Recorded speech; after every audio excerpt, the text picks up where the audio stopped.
चलो आ जाओ सभी।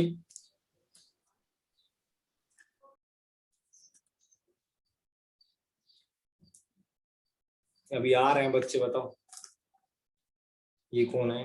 प्रतीक। चलो बच्चों स्टार्ट करते हैं। 2/6/21। जल्दी बताओ तो डाउट। डाउट बताओ आप बच्चों।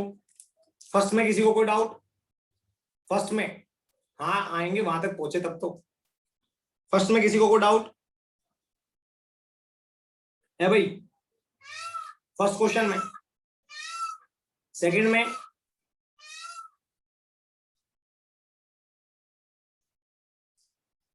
बेटा बताऊंगा, टेंशन मत लो। कोफिशिएंट ऑफ विस्कोसिटी बताऊंगा। फर्स्ट क्वेश्चन में किसी को डाउट है तो बताओ।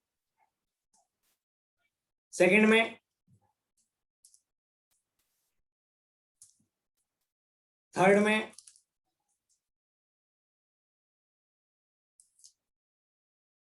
ओके, फोर्थ में,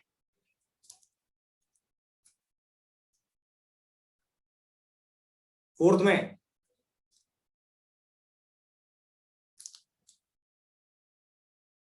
फिफ्थ में,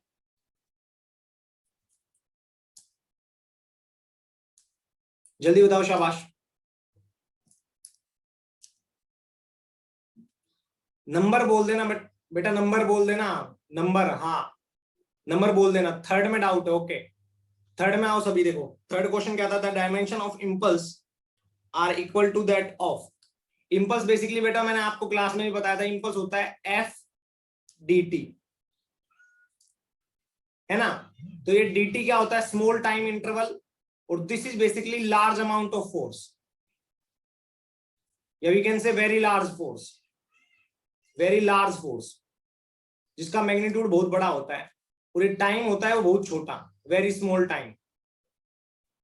अब टाइम तो टाइम होता है, चाहे छोटा हो चाहे बड़ा हो, फोर्स तो फोर्स होती है, चाहे छोटी हो चाहे बड़ी हो, यूनिट तो वही होगी ना जब फोर्स है तो, है ना? तो हम लिखेंगे फोर्स का m1 डायमेंशन फॉर्मूला L1T-2, और इसके साथ T आ जाएगा, तो आ जाएगा m1 L1T-1। आप ध्यान से देखो, ये डायमेंशन फॉर्मूला मास का है m तो, और ये वेलोसिटी का, तो ये किसके बराबर हो गया? मोमेंटम के बराबर। लीनियर मोमेंटम का भी तो यही फॉर्मूला होता है, और डायमेंशन फॉर्मूला भी यही होता है। समझ में आया? यस। तो थर्ड का आंसर आ जाएगा बी। ठीक है। थ्रस्ट बेटा, थ्रस्ट फोर्स को ही बोलते हैं, फोर्स को ही थ्रस्ट बोलते हैं बेटा। इतना समझ लो अभी के लिए, धीरे धीरे आपको सब कुछ पता लग जाएगा। ठीक है। यस। फोर्थ में डाउट है? फोर्थ में किसी को डाउट? नंबर डाल दो, शाबाश। फोर्थ में किसी को डाउट? यस, फोर्थ में डाउट आ रहा है। Which of the following is not equal to what? Watt क्या होती है बेटा? वोट होती है पावर की यूनिट। पावर की यूनिट होती है वोट, यूनिट ऑफ पावर। ये एसआई यूनिट होती है vote, SI unit of power. अब आप जानते हो पावर क्या होता है? Work upon time. वर्क क्या होता है? Force into displacement. टाइम का टाइम लिख दो। इन्होंने क्या पूछा है फोर्थ में? Which of the following is not equal to what? तो आप खुद सोचो और ध्यान से सोचना। इन सभी यूनिट्स का जो जो यूनिट दे रखी है, इनका डायमेंशन फॉर्मूला निकाल लो और पावर का निकाल लो। जो मैच करता है उसकी यूनिट है, और जो नहीं करता वो हमारा आंसर है। जो मैच करता है वो यूनिट है, और जो नहीं करता है वो हमारा आंसर आएगा। ट्राई कर लोगे ना एक बार? इसका डायमेंशन फॉर्मूला निकाल के पावर का, फिर बाकी सभी का निकाल लेना। जूल पर सेकंड, जूल पर सेकंड की तो होगी। ठीक है। एम्पेयर वोल्ट इसका देखना है आपको, फिर आपको देखना है एम्पेयर स्क्वायर इनटू ओम, सभी का डायमेंशन फॉर्मूला निकाल के देखना है। आपको एम्पेयर का भी निकाल रखा है, करंट का निकलवा रखा है ना, रेजिस्टेंस का भी निकलवा रखा है, तो आप ट्राई कर सकते हो। ठीक है, या करके बताऊं बच्चों, बता दो, करके बताऊं क्या?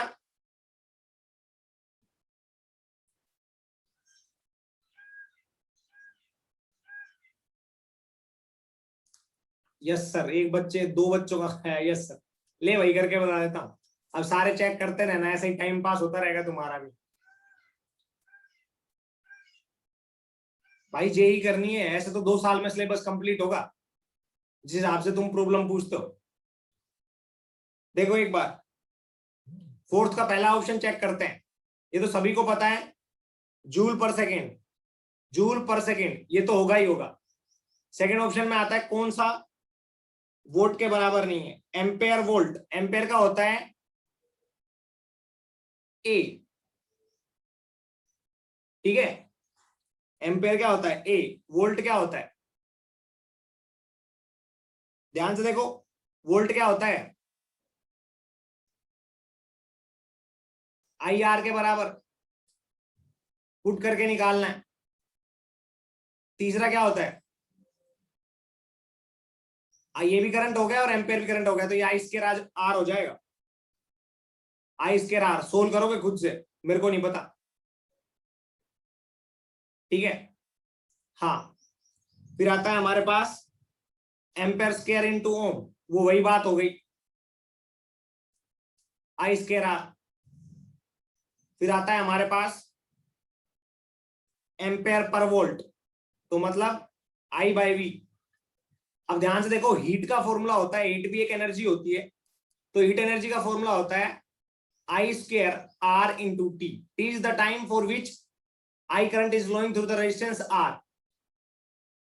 ठीक है, समझ में आया? तो हमारे पास हीट भी एक एनर्जी होती है, हीट भी एक एनर्जी होती है, तो ये आ जाएगा जूल, ध्यान से देखना, जूल पर second, that is I square R. तो ये भी वोट की यूनिट है, क्योंकि जूल पर सेकेंड भी हमारी वोट की यूनिट होती है ना? समझ में आया? और आई स्क्वायर आर भी वोट की यूनिट होती है, क्योंकि आप देखो ध्यान से सुन लो, आई स्क्वायर आर और आई इंटू वी एक ही बात है, आई इंटू वी, वी का फॉर्मूला होता है आई आर, तो हम लिख देंगे आई आई आर, तो ये आई स्क्वायर आर हो जाता है। तो बच्चों यहां से एक डिराइव करके आना करना पड़ता है,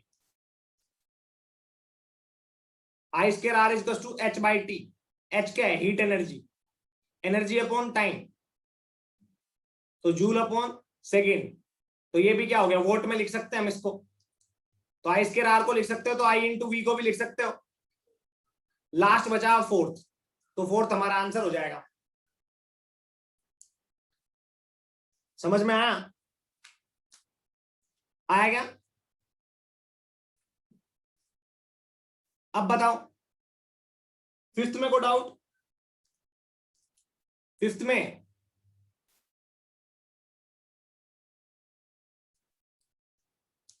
फिफ्थ में भी डाउट, नंबर बोलो भाई, नंबर फिफ्थ देखो, यू तो भाई तुम करते रहोगे यार, ये कोई मजे वाली बात नहीं है तुम्हारी। फिफ्थ देखो,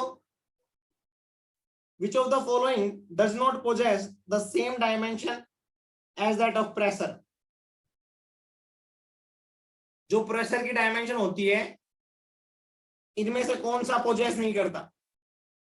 तो एक बल्क मॉडुलस है, एक एनर्जी डेंसिटी है, एक स्ट्रेस है। एक बल्क मॉडुलस है, एक एनर्जी डेंसिटी, एक स्ट्रेस है। What is the dimension formula of bulk modulus? बेटा कोई दिक्कत नहीं है, मैं आज आपको पूरी डीपीपी की फॉर्म में भेजता हूं एक, जिसमें सभी डायमेंशन फॉर्मूले होंगे, ठीक है ना? आप लोगों ने उनमें से चेक करके फिर सोल्व करना है इसको। समझ में आया? उनमें से चेक करके फिर से सोल्व करने हैं ये क्वेश्चन। आधे तो इन्हीं चीजों में फंसे हुए, व्हाट इज बल्क मॉडुलस। इतना सब कुछ एक साथ मैं नहीं बता सकता, क्योंकि एक साथ बताऊंगा तो सारा जो बेसिक जिसकी जरूरत है हमें आने वाले 4-5 चैप्टर में, वो भी आप लोग ध्यान नहीं रख पाओगे। तो अभी इंपॉर्टेंस है कि हम मैकेनिक्स के जो फॉर्मूले है वो याद रखें, डायमेंशन फॉर्मूले। और वो भी जरूरी नहीं है बस सिर्फ ये इसके लिए कि तुम्हें कॉन्फिडेंस आ जाए कि आने वाले टाइम में तुम क्वेश्चन निकालोगे तो तुम्हारे इजीली सोल्व होते जाए। ठीक है, तो बल्क मॉडुलस वगैरह ये फॉर्मूले आएंगे, ये आने वाले टाइम में जब आप फ्लूइड पढ़ोगे, प्रॉपर्टी ऑफ फ्लूइड पढ़ोगे, उसमें आएंगे। ठीक है ना, वरना हर चीज में आके ऐसे अटकते जाओगे आप तो। अगर किसी को और ज्यादा ही मेहनत करनी है तो मैं उसके पास डीपीपी भेज दूंगा आज। ठीक है, ग्रुप पे डाल दूंगा मैं आज डीपीपी, समझ में। उसमें सभी डायमेंशन फॉर्मूले होंगे।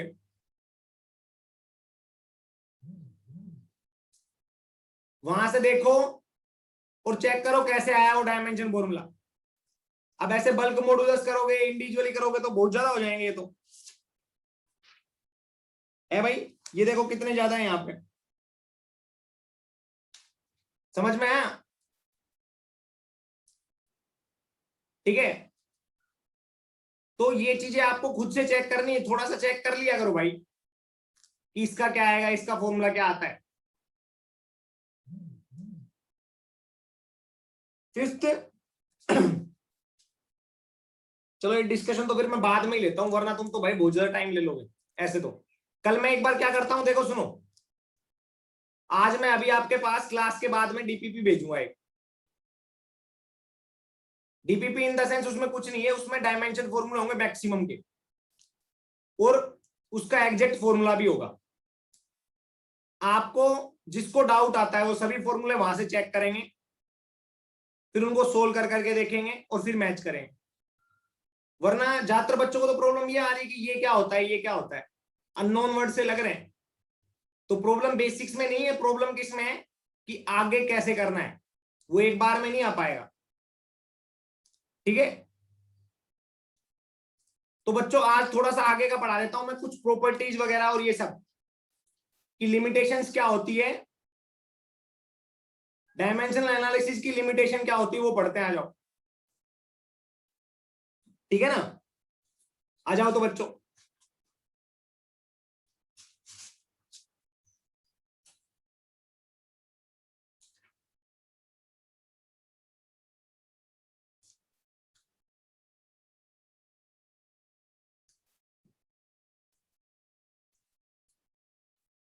लिखो लिमिटेशन ऑफ डायमेंशन एनालिसिस।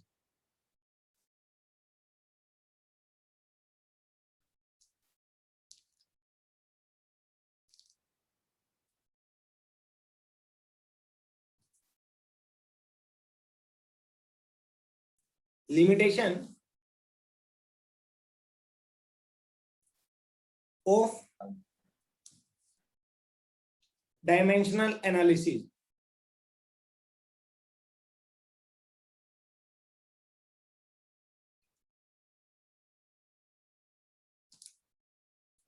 क्या क्या लिमिटेशन होती है ध्यान से देखना और अच्छे से समझना। ठीक है, आपको मैंने कल ही बताया था कि काइनेटिक एनर्जी का फॉर्मूला होता है 1/2 mv²। बट हम अगर हम फॉर्मूला ड्राइव करते हैं डायमेंशन एनालिसिस करके, है ना, डायमेंशन एनालिसिस करके फॉर्मूला ड्राइव करते हैं, तो क्या दिक्कत आती है कि हम वो कांस्टेंट आइडेंटिफाई नहीं कर पाएंगे। ये बाकी सब तो ड्राइव कर लेंगे, mv², ये तो हमारा आ जाएगा, पर कांस्टेंट आइडेंटिफाई नहीं कर पाते। समझ में आया ना, क्या आइडेंटिफाई नहीं कर पाते बच्चों, कांस्टेंट। तो आपको लिखना है the value of dimensionless constant, the value of dimensionless constant involved in the formula, involved in the formula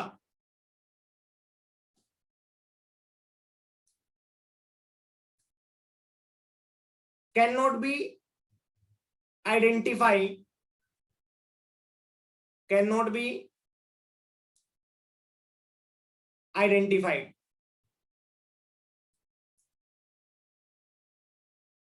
By dimension analysis. समझ में आया? समझ में आया नहीं आया?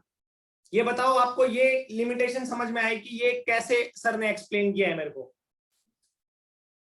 आपके पास एक आएगा t equals to 2 pi under root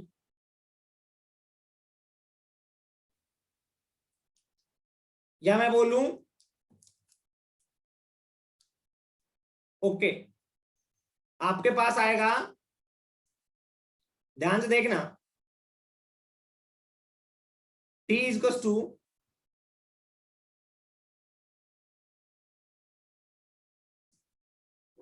एक जो फॉर्मूला होता है वो यहां से यहां देखो, omega equals to under root k by m, फिर यहां से आता है f equals to under root k by M.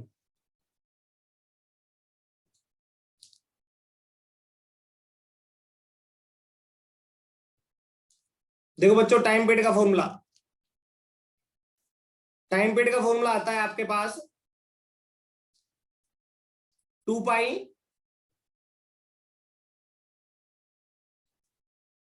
Into under root omega m by k. ठीक है, तो ऐसे फॉर्मूले जब भी आपके पास कैलकुलेशन में आएंगे तो कोई आपसे डायमेंशनल एनालिसिस से क्रॉस चेक करवाए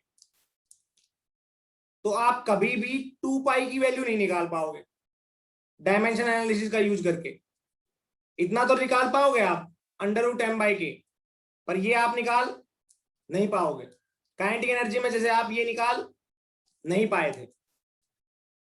समझ में आया नहीं आया? तो ये एक लिमिटेशन होती है अगर आपको फॉर्मूला ड्राइव करना है डायमेंशन एनालिसिस से। नंबर 2, एक और लिमिटेशन क्या होती है कि हम इससे, जैसे मान लो आपने अभी तक जो भी फॉर्मूले निकाले थे उसमें हमारी 3 इक्वेशन बन रही थी, ए बी और सी वेरिएबल्स की बन रही थी ना। जो भी आपने फॉर्मूला ड्राइव किया उसमें ए बी और सी वेरिएबल्स की 3 इक्वेशन बन रही थी। अगर मान लो फॉर्मूले की डिपेंडेंसी 3 से ज्यादा वेरिएबल पे, तो आप वो फॉर्मूला ड्राइव नहीं कर सकते। या मैं बोलूंगा एक फॉर्मूला 3 से ज्यादा वेरिएबल या 3 से ज्यादा फिजिकल क्वांटिटी पे डिपेंड करता है, तो वो फॉर्मूला आप नहीं ड्राइव कर सकते इस मेथड से, because we will have 3 equations, so we can only calculate 3 variables. 3 से ज्यादा वेरिएबल कैलकुलेट नहीं कर पाओगे। आगे ना बच्चों,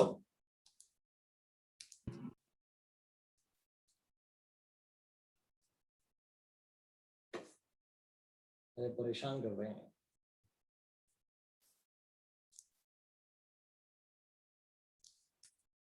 तीन से ज्यादा वेरिएबल आप ड्राइव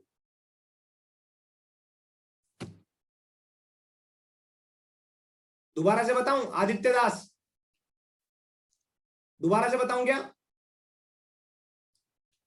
देखो इससे पहले हमने एफ का फॉर्मूला निकाला था फोर्स का, F is to m v square by r, centripetal force का। इसमें 3 फिजिकल क्वांटिटी पे डिपेंड कर रहा था, नंबर 1, नंबर 2 और नंबर 3। समझ में आया? आया नहीं आया? तो ये 3 फिजिकल क्वांटिटी पे डिपेंड कर रहा था। अगर 3 से ज्यादा पे करेगा तो आप वो फॉर्मूला कैलकुलेट या वो फॉर्मूला में ड्राइव नहीं कर पाओगे यूजिंग डायमेंशन एनालिसिस। समझ में आया? तो आप इसमें लिख सकते हो सेकंड लिमिटेशन में, this method this method does not work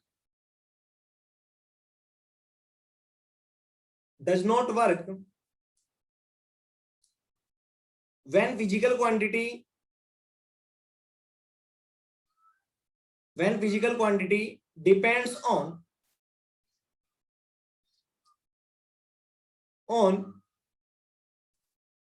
more than three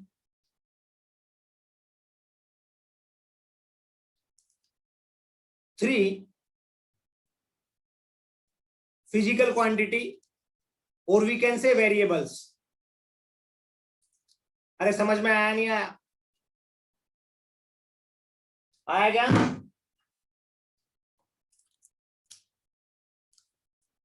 समझ सकते हो ना? मैथमेटिक्स आप भी जानते हो, मैं भी जानता हूं। आपको पता है ए बी सी 3 वेरिएबल हैं। तो जब 3 वेरिएबल होंगे तो भाई साहब मैक्सिमम 3 इक्वेशन सोल्व कर सकते हो। और जब 3 इक्वेशन होगी तो उससे ज्यादा वेरिएबल तो सोल्व कर नहीं सकते। 2 वेरिएबल तो 2 इक्वेशन होंगी मैक्सिमम, तभी 2 वेरिएबल सोल्व होते हैं। एक इक्वेशन से 2 वेरिएबल थोड़ी ना सोल्व होते हैं। 2 वेरिएबल से 2 इक्वेशन से 2 वेरिएबल, 3 इक्वेशन से 3 वेरिएबल। तो हमारे यहाँ पे 3 इक्वेशंस बनती है तो 3 ही वेरिएबल सोल्व कर पाओगे।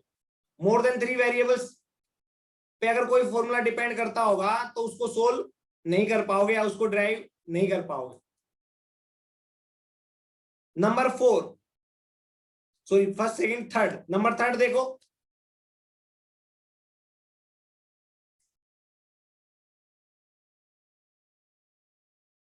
नंबर थर्ड क्या है कि बच्चों ध्यान से देखना और अच्छे से समझना इस चीज को, कि इसमें कई ऐसी फिजिकल क्वांटिटी है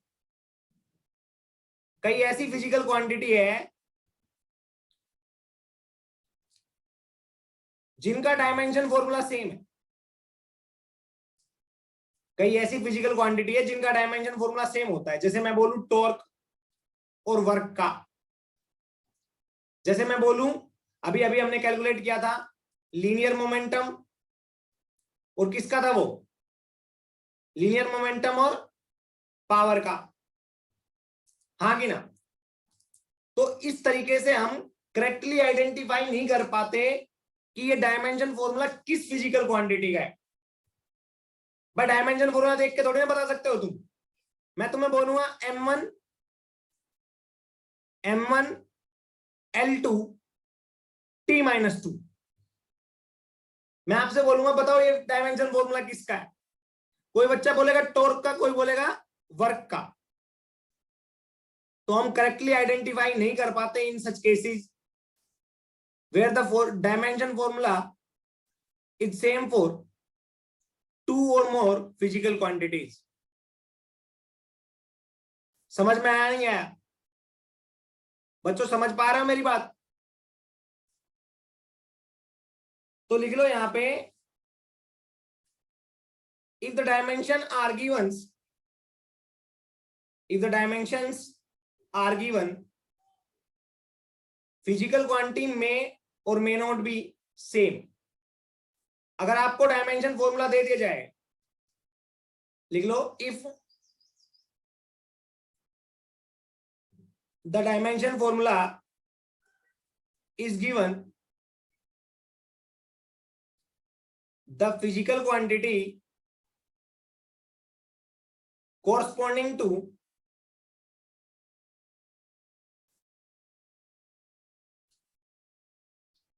that dimension formula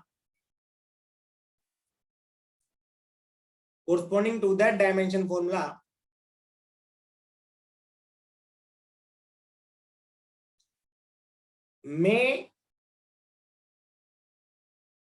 or may not be unique।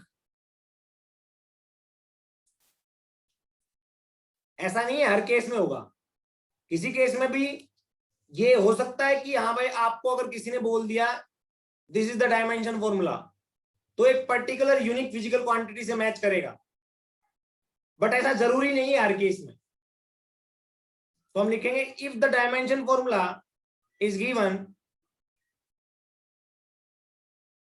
The physical quantity corresponding to that dimension formula may or may not be unique. समझ में आया नहीं आया यहां तक? जल्दी बताओ, शाबाश।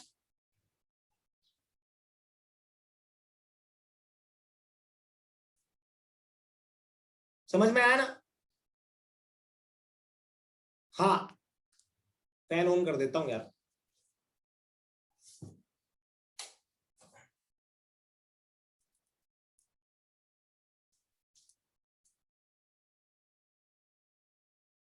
समझ में आया सभी को?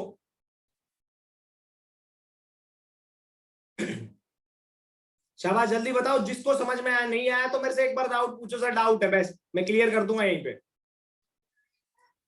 डाउट है तो बताओ, मैं क्लियर कर दूंगा यहीं पे। बच्चों आंसर किया करो भाई, मेरे को आंसर चाहिए तुमसे, हाँ या ना में। भाई साहब सभी गूंगे हो रखे हैं यहाँ पे।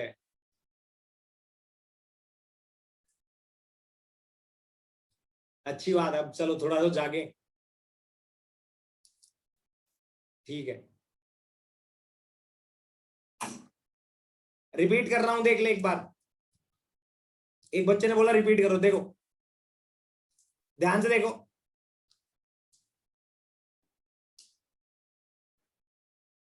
स्टार्ट करें बच्चों?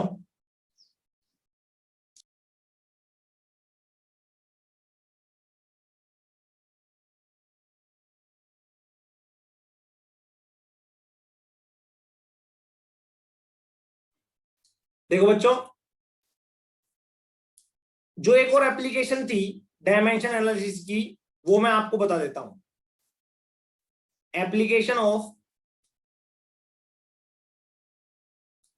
डायमेंशन एनालिसिस, ये लास्ट एप्लीकेशन है और सबसे इजी है। इसका मैं बेसिक आपको बताऊंगा, ठीक है?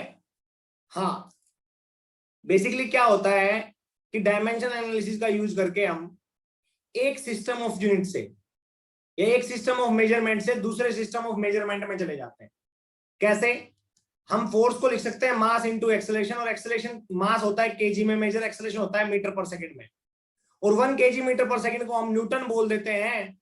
बट दूसरे ने कहा कि भाई मैं तो मास को ग्राम में मेजर करूंगा, मीटर पर सेकंड स्क्वायर को या एक्सेलरेशन को सेंटीमीटर पर सेकंड में स्क्वायर में मेजर करूंगा। तो बच्चों 1 ग्राम सेंटीमीटर पर सेकंड स्क्वायर को हम डायन में मेजर करते हैं। तो कई बार क्वेश्चन पूछ लिया जाता है, बताओ 1 न्यूटन में कितने डायन होंगे? तो आप यहां से ही आ जाओ एक बार। बच्चों 1 केजी में कितने ग्राम होते हैं? जल्दी बताओ। क्या 10⁻³ ग्राम? अरे हाँ कि ना? हाँ कि ना? यस, तो आप लिख दोगे 10⁻³ ग्राम। अब आता है 1 मीटर। यहां पर कोई मीटर है, 1 मीटर में कितने सेंटीमीटर होते हैं? जल्दी बताओ, जल्दी बताओ। मैं बोलूंगा 1 मीटर इज बेसिकली 100 सेंटीमीटर, तो आप लिखोगे यहां पे 10⁻² सेंटीमीटर। समझ में आया? सेकंड वहां पे भी सेकंड है और यहां पे भी सेकंड है, तो हम लिख देंगे पर सेकंड स्क्वायर। सोल्व करोगे तो ये आ जाएगा 10⁵ ग्राम सेंटीमीटर पर सेकंड स्क्वायर। तो मैं बोलूंगा this is basically equals to 1 newton and this is basically equals to 1 dyne. तो मैं लिखूंगा 1 न्यूटन इज इक्वल्स टू 10⁵ डायन। समझ में आया? तो मैंने एक सिस्टम ऑफ यूनिट से दूसरे सिस्टम ऑफ यूनिट में क्या शिफ्ट किया? बच्चों क्या शिफ्ट किया? यस, एक सिस्टम ऑफ मेजरमेंट से क्या दूसरे सिस्टम ऑफ मेजरमेंट में शिफ्ट किया? बच्चों बताओ क्या शिफ्ट किया? यस। तो ये तरीका हम एप्लीकेशन ऑफ डायमेंशन एनालिसिस से भी यूज कर सकते हैं। अभी ये ज्यादा पहली बात तो इंपॉर्टेंट है नहीं, ऊपर से ये अभी मैं करवाऊंगा नहीं, क्योंकि डायन जैसी जो क्वांटिटीज है, ऐसे कई जगह अर्ग आता है, ठीक है? तो वो चीजें आप लोग दिमाग में अभी लर्न नहीं करवाओगे। अभी हमारा बेसिक जो फोकस रहेगा वो किस किस पे है।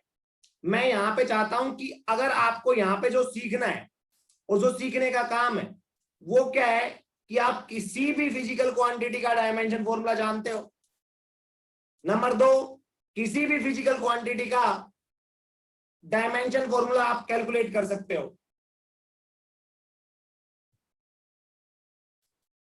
किसी भी फिजिकल क्वांटिटी का डायमेंशन फॉर्मूला आप कैलकुलेट कर सकते हो।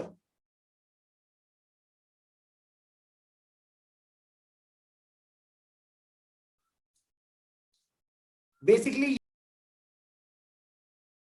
तो बच्चों इस बेसिक जो अब तक लेक्चर हुए हैं यूनिट एंड डायमेंशन के, उसमें आपको ये चीजें आनी चाहिए। Acceleration, velocity, force, work, torque, linear momentum, angular momentum, इन सभी का डायमेंशन फॉर्मूला।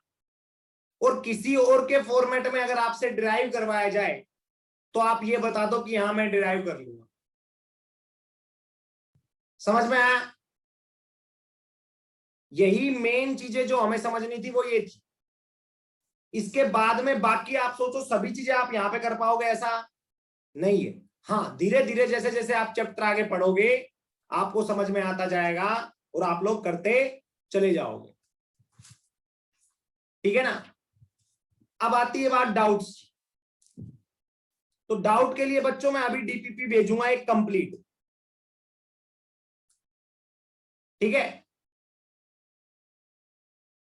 डीपीपी भेजूंगा एक कंप्लीट। उस डीपीपी को आपको ट्राई करना है, अच्छे से देखना है, क्वेश्चन ट्राई करने हैं, फिर जो डाउट आए वो मेरे से पूछने हैं। समझ में आया नहीं आया? समझ में आया क्या सभी को? बच्चों सुन पा रहे हो मेरे को?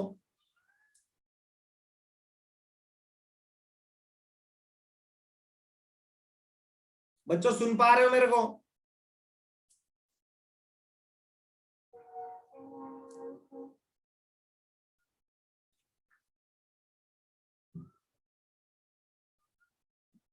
यस। तो आपको क्या करना है, ये सभी चीजें करनी। डीपीपी दूंगा, उसमें से सभी बल्क मॉडुलस,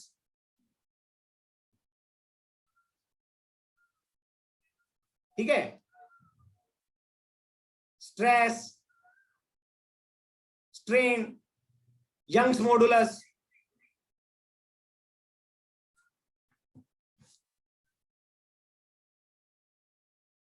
ठीक है ना, इन सभी के फॉर्मूले देखने हैं और ट्राई करने हैं क्वेश्चंस। आप देख के भी कर सकते हो, कोई बड़ी बात नहीं है, देख के भी। बेसिक्स जैसे वेलोसिटी का या किसी की फॉर्म में लिखा हुआ होगा इसको, वेलोसिटी, एक्सेलरेशन, फोर्स, किसी की फॉर्म में लिखा होगा इसको, इसको, इसको भी, तो उसकी फॉर्मेट में लिखो उसका फॉर्मूला और फिर उसके बाद में उनका डायमेंशन फॉर्मूला यूज करो और पूरा फॉर्मूला निकाल दो। डायमेंशन फॉर्मूला किसका? यंग्स मॉडुलस और बल्क मॉडुलस का। ठीक है ना? तो बच्चों आज के लिए इतना ही है। मैं डीपीपी भेज रहा हूं, आपको सभी क्वेश्चन ट्राई करने। कल मैं कंप्लीट डिस्कशन लूंगा, उसके बाद में छोटी छोटी बातें कोई नहीं पूछेगा। समझ में आया? किसी को कोई डाउट है तो पूछ सकता है, किसी बात को लेके कोई डाउट संशय हो, कोई प्रॉब्लम आ रही हो, सर ये प्रॉब्लम है, जल्दी बताओ। शाबाश।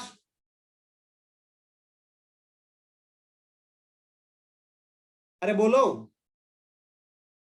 भाई, अब तो मैं स्क्रीन हटा के तुम्हारा चैट बॉक्स देख रहा हूं। 18th क्वेश्चन योगी। अब 18th क्वेश्चन लूंगा तो फिर बाद में बच्चे बोलेंगे सारे ही ले लो सर। चल फिर भी 18 देख लेते हैं, ध्यान से देख एक बार। 18th क्वेश्चन देख ले एक बार। Given that y is equals to a cos t by p minus q into x। ठीक है, समझ में आया? Yes. Where t represents time, which of the following statement is true? Where t represents time, तो T जब time को represent कर रहा है,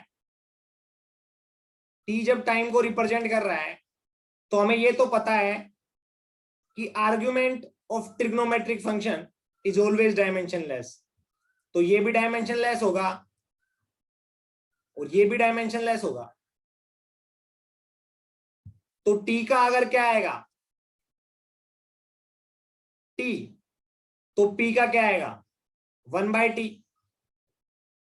तो हम लिखेंगे टी बाई पी का डायमेंशन फॉर्मूला होगा dimension formula of T by P, और we can say dimension formula of T upon dimension formula of T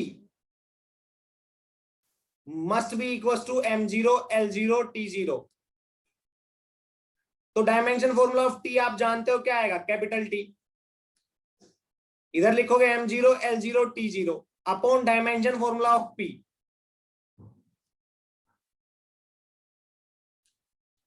तो डायमेंशन फॉर्मूला ऑफ पी लिखोगे आप तो आएगा टी के बराबर।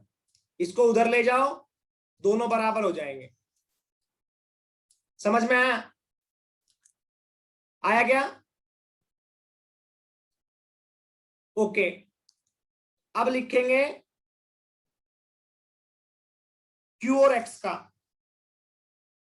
तो the unit of X is same as that of Q। क्या जो यूनिट होगी X की, ये भी डायमेंशनलेस है, तो Q की जो यूनिट होगी वो X के अपोजिट होगी। अगर X मीटर में आएगा तो Q आएगा पर मीटर में, तभी तो दोनों मिलके 0 बनाएंगे, मतलब डायमेंशन फॉर्मूला। समझ में आया नहीं आया, या ये भी करके बताऊं?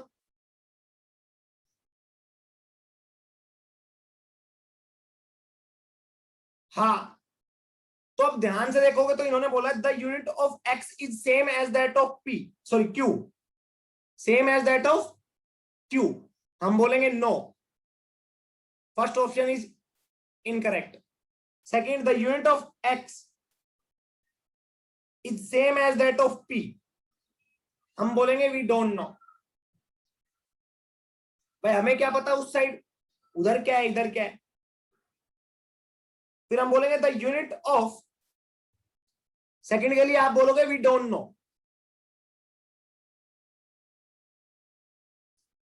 समझ में आया? भाई इन्होंने एक्स रिप्रेजेंट थोड़ी क्या कर रखा है, हमें ये रिप्रेजेंट करते एक्स मीटर में है, तब तो हम मानते कुछ बात कि क्या पता भाई दोनों का सेम हो। अब इन्होंने बोला है the unit of t is same as that of q, हम बोलेंगे हमें थोड़ी पता है, हमें इन दोनों का तो डायमेंशन फॉर्मूला पता ही नहीं सेपरेटली।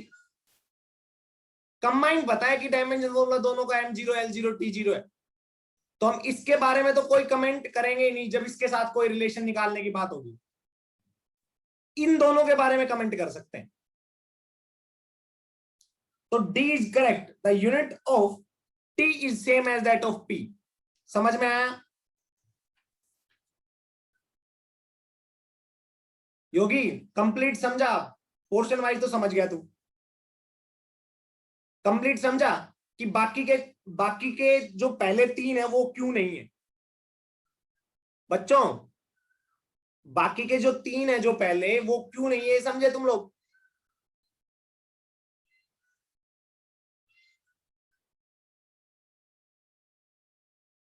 पहले 3 क्यों करेक्ट नहीं है वो समझे क्या? भाई ये तो हर कोई जानता है। अब थर्ड वाला तो जो फोर्थ ऑप्शन करेक्ट है, ये तो पहली बार में जान गए थे आप लोग। 3 करेक्ट क्यों नहीं है ये बात भी समझे ना, क्योंकि मैं बोलूंगा सर मेरे को किसी ने क्यू और एक्स के बारे में तो कुछ बताया ही नहीं है, किसी एक के बारे में भी। कंबाइन का पता है मेरे को क्यू एक्स का, ये डायमेंशन लेस है, तो इनमें से किसी एक का पता होगा डायमेंशन फॉर्मूला, तभी तो दूसरे का बता पाऊंगा मैं उसके रिलेशन में। समझ में आया?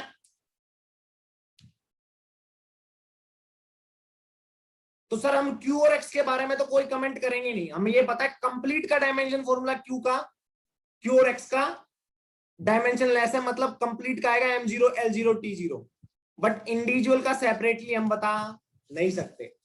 टी का हमें पता है तो पी का मैं बता सकता हूं, क्योंकि ये कंप्लीट डायमेंशनलेस है, तो टी का टी आएगा तो पी का भी टी आएगा, तभी तो डायमेंशनलेस बनेगा। ओके, तो बच्चों आज के लिए इतना ही, मिलते हैं अगली क्लास में, ठीक है ना? समझ में आया है भाई?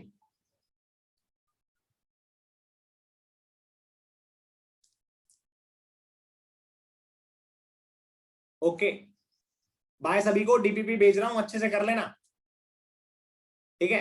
हाँ, बाय एवरीवन।